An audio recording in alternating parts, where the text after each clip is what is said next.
Cervical cancer औरतों को होने वाले कैंसर्स में से सबसे आम तरह का कैंसर। आपको पता है NCBI यानी कि national centre for biotechnology and information के मुताबिक हिंदुस्तान में हर साल लगभग 1,22,844 औरतों को सर्विकल कैंसर होता है। वहीं 67,477 औरतों की मौत हो जाती है। बहुत दुख की बात यह है कि इतने ज़्यादा आंकड़े होने के बावजूद सर्विकल कैंसर को लेकर हमारे देश में बहुत ही कम जागरूकता है। डॉक्टर्स बताते हैं कि सर्विकल कैंसर एक लौता ऐसा कैंसर है जिसका पता कैंसर होने से पहले चल जाता है, वो भी बहुत ही सिंपल से टेस्ट की मदद से। अगर इस दौरान सर्विकल कैंसर का पता चल जाए तो इसको जड़ से ठीक किया जा सकता है, यानी कैंसर का नो खतरा। पर ऐसा तभी संभव है अगर सर्विकल कैंसर की स्क्रीनिंग यानी कि टेस्ट औरतें करवाती रहें। इसलिए आज के शो में जानेंगे उस टेस्ट के बारे में जो सर्विकल कैंसर का समय पर पता लगा सकता है। सोचिए, इस टेस्ट की मदद से कितनी औरतों की जान बच सकती है। तो सबसे पहले पता करते हैं इस टेस्ट के बारे में। कौन सा टेस्ट है ये? पैप स्मीयर का टेस्ट एक बहुत ही सिंपल टेस्ट है। ये हर एक गायनेकोलॉजिस्ट कर सकते हैं और इसको करने में बहुत ज़्यादा समय भी नहीं लगता, बहुत महंगा टेस्ट भी नहीं है। हर सेक्सुअली एक्टिव लेडी को या 21 साल की उम्र के बाद हर लेडी को ये वाला टेस्ट ज़रूर करवाना चाहिए, क्योंकि इन केस ये आपका टेस्ट हो गया और आपके रिपोर्ट्स नॉर्मल हैं तो 3 इयर्स में आप इस टेस्ट को रिपीट करिए अपने डॉक्टर के सलाह के अकॉर्डिंग। अगर इस टेस्ट में कुछ प्रॉब्लम आती है तो आपके डॉक्टर आपको फर्दर बताएंगे कि आपको क्या क्या करना होगा ताकि आपका जो है ट्रीटमेंट पूरा हो जाए। हर महिला को 21 साल की उम्र के बाद 65 साल की उम्र तक सर्वाइकल कैंसर का टेस्ट, स्क्रीनिंग टेस्ट ज़रूर करवाना चाहिए। 50 इयर्स की एज तक हर 3 साल में ये टेस्ट होता है। टेस्ट में कोई प्रॉब्लम आई है तो आपके डॉक्टर बताएंगे कि इसका फॉलोअप कितनी जल्दी या कितने लेट करने की ज़रूरत है। यूजुअली 50 बरस की उम्र के बाद हर 5 साल में सर्वाइकल कैंसर का टेस्ट, जो कि पैप स्मीयर का टेस्ट है, करवाया जा सकता है और 65 इयर्स के बाद इस टेस्ट को करवाने की ज़रूरत नहीं आती। अगेन, अगर आपका पैप स्मीयर पुराने सारे रिपोर्ट्स नॉर्मल हैं और आपके डॉक्टर आपको बोल रहे हैं कि फर्दर आपको टेस्ट की ज़रूरत नहीं है तो। महिलाओं के अंदर इस कैंसर के बारे में अवेयरनेस बहुत कम है और यही एक ऐसा कैंसर है जो कि प्री कैंसरस स्टेज पर पिकअप किया जा सकता है। जब तक ये प्री कैंसरस स्टेज कैंसर बनता है तब तक 10 से 15 साल का समय लग जाता है। तो आप सोचिए कि प्री कैंसरस स्टेज पे इस कैंसर को पिकअप करने से कितनी आराम से इसका इलाज हो सकता है।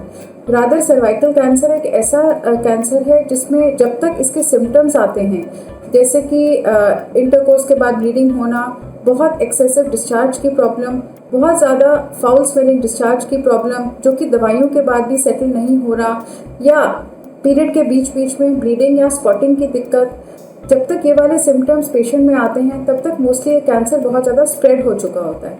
और अनफॉर्चुनेटली इंडिया में इसके बारे में अवेयरनेस इतनी कम है कि सबसे ज़्यादा डेथ्स जो है सर्वाइकल कैंसर की इंडिया में ही होती हैं, क्योंकि जब तक ये कैंसर डिटेक्ट होता है तब तक ये किडनीज और आंतों में स्प्रेड हो चुका होता है और इस समय तक इसका इलाज बहुत ज़्यादा मुश्किल या नामुमकिन हो जाता है। सर्वाइकल कैंसर बच्चेदानी के मुंह का कैंसर को बोलते हैं।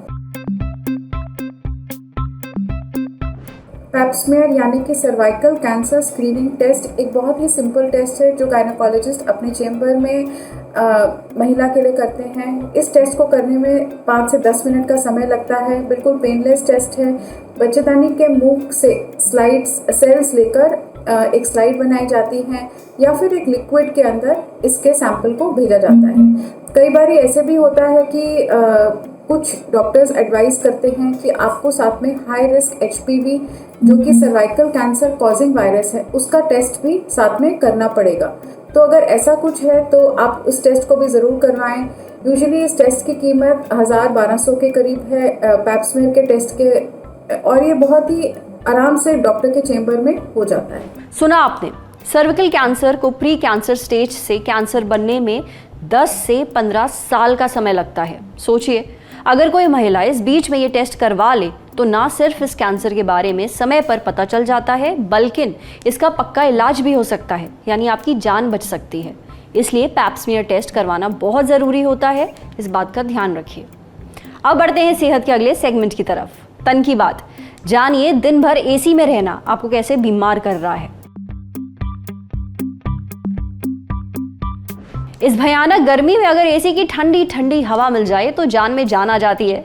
कई लोगों को एसी की ऐसी आदत पड़ जाती है कि वो बिना एसी रह ही नहीं पाते। वहीं कुछ लोग ऐसे हैं जो ऑफिस में काम करते हैं, उनकी कहानी थोड़ी अलग है। कुछ ऑफिसेस में एसी इतना ज़्यादा ठंडा करता है कि पता ही नहीं चलता कि गर्मियों का मौसम चल रहा है। मतलब जब तक आप ऑफिस के अंदर हैं तब तक वहाँ लोगों की कुल्फी जम जाती है। अब भले ही आप एसी में अपनी मर्जी से रहें या फिर ऑफिस वाले आपको ज़बरदस्ती बिठाएं, दिन भर एसी में रहना आपको बीमार कर देता है। कैसे? देखिए, अव्वल तो एसी जब चलता है तो कमरा या ऑफिस का केबिन बंद होता है, कोई फ्रेश हवा नहीं आती, खिड़कियां बंद रहती हैं। साथ ही एसी के जो वेंट होते हैं उनकी भी सफाई नहीं होती है, वहाँ धूल मिट्टी सब जमा होती रहती है। कमरे में बैक्टीरिया पनपते रहते हैं, वो आपको दिखते तो नहीं है। नतीजा एलर्जी। साथ ही एसी में रहने की वजह से आपकी नाक बंद हो जाती है। अब अगर ये दिक्कत और बढ़ती है तो आपको सांस लेने में तकलीफ शुरू हो जाती है। जिन लोगों को अस्थमा यानी दमा की शिकायत है उन्हें तो और भी तकलीफ होती है, गले में भी खराश हो जाती है। ये सब एलर्जी की वजह से होता है। इसके लिए ज़रूरी है कि आप अपने खाने में विटामिन डी की खुराक बढ़ाइए, जैसे अंडा, चीज़, दूध, मछली वगैरह। साथ ही अगर एलर्जी आपको महसूस हो रही है तो फ़ौरन डॉक्टर को दिखाइए। दिन भर एसी में रहने से आपको केवल एलर्जी नहीं होती और दिक्कतें भी होती हैं, जैसे एसी में ज़्यादा समय रहना आपकी हड्डियों के लिए नुकसानदेह है। एसी आपकी हड्डियों से नमी खींच लेता है, इससे हड्डियां कमज़ोर हो जाती हैं, जिससे फ्रैक्चर होने का खतरा रहता है। ये आगे जाकर ऑस्टियोपोरोसिस में भी बदल सकता है, यानी कमज़ोर हड्डियों की वजह से फ्रैक्चर का खतरा। बुरे सर्कुलेशन की वजह से मांसपेशियां भी अकड़ने लगती हैं। इसका इलाज है कि आप अपने खाने में प्रोटीन, कैल्शियम और विटामिन डी लीजिए। साथ ही हर कुछ देर में ब्रेक लेते रहिए, अपनी जगह से उठिए और थोड़ा टहलिए। समझे? अब बारी है सेहत के आखिरी सेगमेंट की, खुराक यानी एक झकास सी हेल्थ टिप।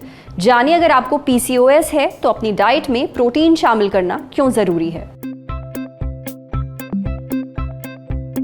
पीसीओएस यानी कि पॉलिसिस्टिक ओवरी सिंड्रोम, ये एक हार्मोनल डिसऑर्डर है और इसमें ओवरी का साइज बढ़ जाता है। साथ ही ओवरी की बाहरी सतह पर छोटे छोटे सिस्ट हो जाते हैं। न्यूट्रिशनिस्ट पूजा मखीजा के मुताबिक अगर आपको पीसीओएस है तो आपको अपनी डाइट में प्रोटीन ज़रूर शामिल करना चाहिए। पूजा मखीजा ने अपने इंस्टाग्राम पेज पर एक पोस्ट शेयर किया जिसमें उन्होंने पीसीओएस में प्रोटीन खाने के फ़ायदे बताए। पहला फ़ायदा, प्रोटीन औरतों में ख़ासतौर पर जिन्हें पीसीओएस है उनमें मेटाबॉलिक सिंड्रोम को रेगुलेट करने में मदद करता है। इसको खाने से आपको भूख कम लगती है। साथ ही शरीर में ग्लूकागॉन लाइक पेप्टाइड 1 नाम के हार्मोन को रिलीज करने में मदद करता है, जिससे आपको ज़्यादा भूख नहीं लगती।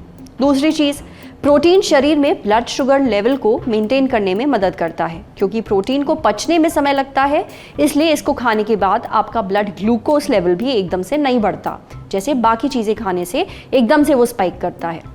तीसरी चीज़, प्रोटीन की सही मात्रा शरीर में इंसुलिन और ग्लूकागॉन लेवल को बैलेंस करती है।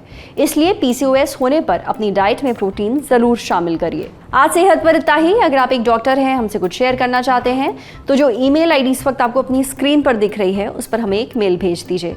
ये वीडियो फेसबुक पर देख रहे हैं तो हमारे फेसबुक पेज को लाइक करिए, यूट्यूब पर देख रहे हैं तो हमारे चैनल को सब्सक्राइब करिए, बेल आइकन पर ज़रूर क्लिक कर दीजिए ताकि जब भी हम कोई नया वीडियो अपलोड करें तो उसका नोटिफिकेशन आप तक सबसे पहले पहुँचे।